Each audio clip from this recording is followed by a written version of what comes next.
अस्सलामुअलैकुम जी, बिस्मिल्लाहिर्रहमानिर्रहीम। जनाब सुपर कायनात व्यापारी जिमीदार सब बाग ने जनाब ते रेट का तुहानू दसने तुहाडे सामने ओपन बोली होवे दी खानगा डोगरा दीवान गल्ला मंडी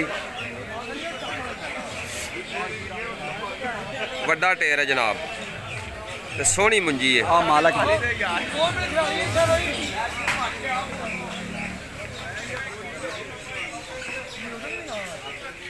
क्या बात है जी, क्या बात है।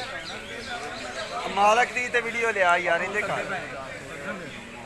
क्या बात है जनाब। ओ मालक दी ते वीडियो रखो जी ना रखो जी जी ना रखो कहना आप जे गड्डी पूरी हो जानी है देखो इतना फेरा और होना चाहिए कब्जा करा के लिया माशाल्लाह हजूम सरकारी बोली ते किसे बोली ते 3200 रुपया जी इन्नी दुनिया नहीं दिसे दी। रुपया जी ਜਿਹੜਾ ਮਰਜ਼ੀ ਚੈਨਲ ਵਿਜ਼ਿਟ ਕਰ ਲਓ ਕਿਸੇ ਦਾ ਵੀ।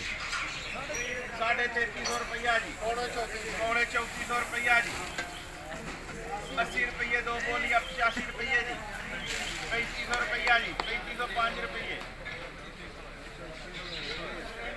चलो 3505 ही मेरे 3505 रुपये जी 3505 दो है कोई 3505 तो अगे तीन आदरी देना